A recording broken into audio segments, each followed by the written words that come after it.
ಮೊದಲನೇದಾಗಿ ಎಸ್.ಆರ್. ಬೊಮ್ಮಾಯಿ ಅವರು ಬಹಳ ಪ್ರತಿಭಾವಂತ ವಿದ್ಯಾರ್ಥಿಯಾಗಿದ್ದರು. ಅವರು ಕುಂದಗೋಳ ತಾಲೂಕಿನ ಕೊಂಡೊಳ್ಳಿಯಲ್ಲಿ ಗ್ರಾಮದಲ್ಲಿ ಬೆಳೆದ್ರು ಕೂಡ ಕನ್ನಡದಲ್ಲಿ ಪ್ರಾಥಮಿಕ ವಿದ್ಯೆ ಮಾಡಿದ್ರು ಕೂಡ ಅಲ್ಲಿ ಕಾಲೇಜಿನಲ್ಲಿ ಇಂಗ್ಲಿಷ್ ವಿಚಾರ ಇದ್ರು ಅಲ್ಲಿನೂ ಕೂಡ ಮೊದಲನೇ ರ್ಯಾಂಕ್ ಬರ್ತಾ ಇದ್ರು.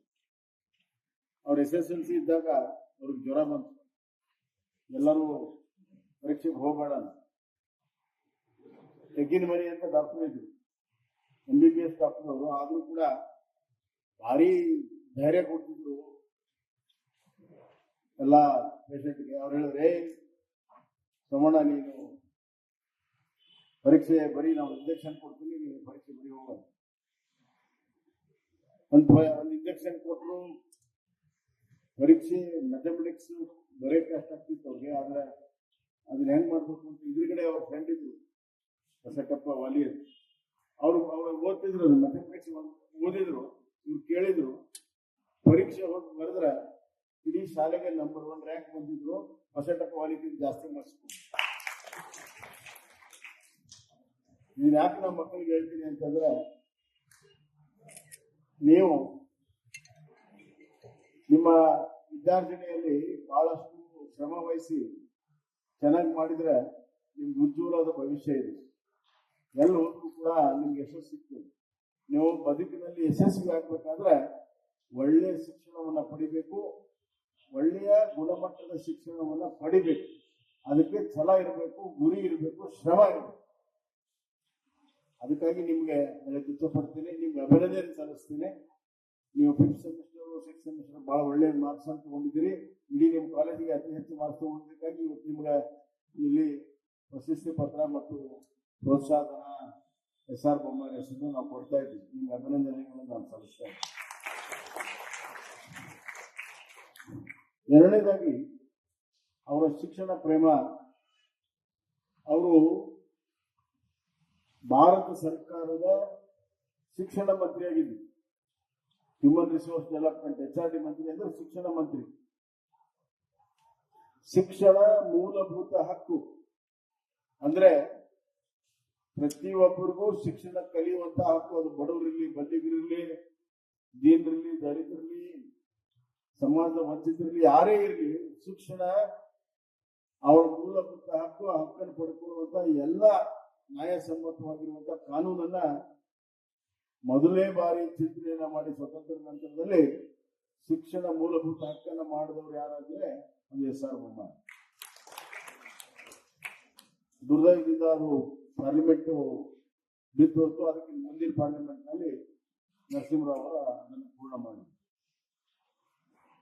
ಕರ್ನಾಟಕಕ್ಕೆ ಅತಿ ಹೆಚ್ಚು ಶಿಕ್ಷಣದ ಕೇಂದ್ರ ಸರ್ಕಾರ ದುಡ್ಡನ್ನ ಕೊಟ್ಟು ಅತಿ ಹೆಚ್ಚು ಶಾಲಾ ಕೊಠಡಿಗಳಲ್ಲಿ ಎಲ್ಲವನ್ನು ಮಾಡಿದಂಥವರು ಎಸ್.ಆರ್. ಬೊಮ್ಮಾಯಿ ಅವರು.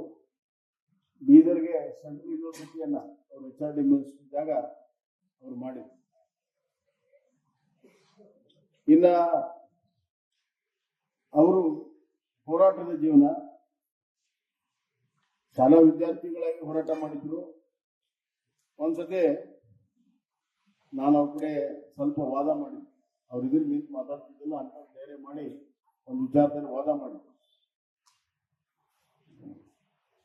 ನಾಳೆಗೆ ಅದನ್ನು ಹೇಳ್ಬಿಡ್ತೀನಿ, ಕೆಲವು ವಿಷಯ ಬರ್ತೀನಿ ನಿಮ್ಗೆ. ಒಂದು ಹರಿಜನರ ಜಮೀನನ್ನ ಬೇರೆಯವ್ರಿಗೆ ತೆಗೆದುಕೊಳ್ಳುವಂಥದ್ದು 15 ವರ್ಷ ತೊಗೊಳಕ್ಕಾಗೋದಿಲ್ಲ ಟ್ರಿಬ್ಯುನಲ್. ಅದನ್ನ ವರ್ಗಾವಣೆ ಮಾಡುವಂತದ್ದಕ್ಕೆ ನಮ್ಮ ಗೆಳೆಯರುವಂತ ಒಂದು ಪ್ರಸ್ತಾವನೆ ತಂದಿದ್ವಿ. ನಾನು ಹೇಳಿದ್ರೆ ಅದು ಮಾಡಲಿಲ್ಲ, ನಾನು ಭಾಷೆ ಇಟ್ಕೊಂಡು. ಆದ್ರೆ ಅದೇ ತರ ಬೇರೆಯವ್ರದ್ದು ಮಾಡಿಕೊಟ್ಟಾರ ಬಂತು.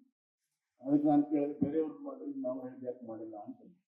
ಹಿಂಗೆಲ್ಲ ಕೇಳಿದ್ರೆ ಹೋಗಿ ಗೆಟೌಟ್ ಅಂತ ನಾನು ಮಾತಾಡೋಕೆ ಬಿಡ್ತಿದ್ವಿ, ಗೆಟೌಟ್ ಅಂತ. ಆಮೇಲೆ ಒಂದು 3-4 ದಿವಸ ಆದ್ಮೇಲೆ ನನಗೆ ಗೊತ್ತಾಯ್ತು ಅದನ್ನು ಅವರು ಮಾಡಿರ್ಲಿಲ್ಲ, ಇವ್ರು ರಿಜೆಕ್ಟ್ ಮಾಡಿದ್ರು. ಮುಖ್ಯಮಂತ್ರಿ ರಾಮಕೃಷ್ಣ ಹೆಗಡೆಯವರು ಸ್ಪೆಷಲ್ ಕೇಸ್ ಅಂತ ಮಾಡ್ರಿ ಅಂತೇಳಿ ಬರ್ದಿದ್ರು.